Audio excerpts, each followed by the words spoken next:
നമസ്കാരം. സിറ്റി ന്യൂസിലേക്ക് സ്വാഗതം. മുഖ്യമന്ത്രി മലപ്പുറത്തെ അപമാനിച്ചുവെന്ന് PMA സലാം. മലപ്പുറം ജില്ലയിൽ എത്ര രാജ്യദ്രോഹ കുറ്റങ്ങൾ രജിസ്റ്റർ ചെയ്തെന്ന് മുഖ്യമന്ത്രി വ്യക്തമാക്കണമെന്നും അദ്ദേഹം പറഞ്ഞു.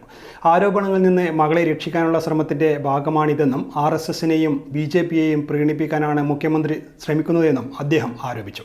മുഖ്യമന്ത്രിയുടേത് തറ നിലവാരമാണെന്നും PMA സലാം കുറ്റപ്പെടുത്തി. ഹവാല പണം പിടിക്കപ്പെട്ടു. ഈ പണവും സ്വർണവും രാജ്യദ്രോഹ പ്രവർത്തനങ്ങൾക്കാണ് ഉപയോഗിച്ചത്. ഇതാരാ പറയുന്നത്? ആഭ്യന്തര വകുപ്പിന്റെ ചുമതലയുള്ള കേരളത്തിന്റെ മുഖ്യമന്ത്രിയാണ്. അദ്ദേഹത്തിന്റെ കഴിവുകളല്ലേ തെളിയിക്കുന്നത്. അദ്ദേഹം പറഞ്ഞത് ശരിയാണെങ്കിൽ അദ്ദേഹം പറയണം, ഈ 5 കൊല്ലത്തിനടുക്ക് എത്ര രാജ്യദ്രോഹ കുറ്റങ്ങൾ മലപ്പുറത്ത് രജിസ്റ്റർ ചെയ്തിട്ടുണ്ട്, FIR ഇട്ടിട്ടുണ്ട്, എത്ര പേരെ പിടിച്ചിട്ടുണ്ട്, എത്ര പേരെ വിചാരണ കൊണ്ടുവന്നിട്ടുണ്ട്, എത്ര പേരെ ശിക്ഷിച്ചിട്ടുണ്ട്, ഒന്ന് പറയാൻ പറ്റുമോ? ഒരു ആഭ്യന്തര വകുപ്പ് മന്ത്രി, മുഖ്യമന്ത്രി സ്ഥാനം വഹിക്കുന്ന ഒരു മനുഷ്യൻ പറയുകയാണ് 5 കൊല്ലത്തിന് ഇത്ര എണ്ണം ഉണ്ടായി. എന്തെങ്കിലും ഒരു തെളിവ് അദ്ദേഹത്തിന് മുന്നിൽ വെക്കാണ്ടോ? എന്തെങ്കിലും ഒരു തെളിവ് മലപ്പുറം ജില്ലയിൽ ചെയ്തു എന്നത് കരിപ്പൂർ എയർപോർട്ട് അവിടെ ആയതുകൊണ്ട് ആ എയർപോർട്ടിലൂടെ വരുന്ന സ്വർണത്തെക്കുറിച്ചായിരിക്കാം അദ്ദേഹം പറയുന്നത്. അത് മലപ്പുറം ജില്ലയിലാണ്. അവിടെ പിടിക്കപ്പെട്ടതിൽ ഏറെ കണ്ണൂർ ജില്ലക്കാരാണ്.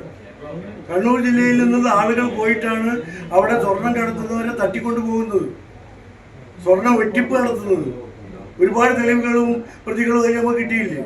അതിന് മലപ്പുറം ജില്ലയുടെ നിലയിലിടുക മാത്രമല്ല, നമ്മുടെ മുമ്പിലൊക്കെ പരസ്യമായ ഒരു തെളിവുണ്ടല്ലോ.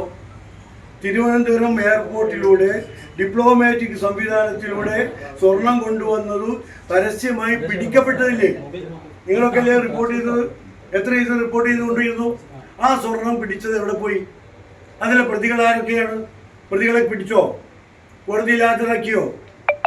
തിരുവനന്തപുരം എയർപോർട്ടിൽ എത്രയാണ് ഗവൺമെന്റിനെ, സർക്കാരുകളെ പറ്റിച്ചുകൊണ്ട് ഡിപ്ലോമാറ്റിക് സംവിധാനത്തിലൂടെ സ്വർണം കടത്തിയത് കസ്റ്റംസ് പിടിച്ചതല്ലേ? അതിലെ പ്രതികൾ ആരൊക്കെയാ? എന്നിട്ട് അവരാണ് പറയുന്നത് ഇത്ര ഉണ്ടായി.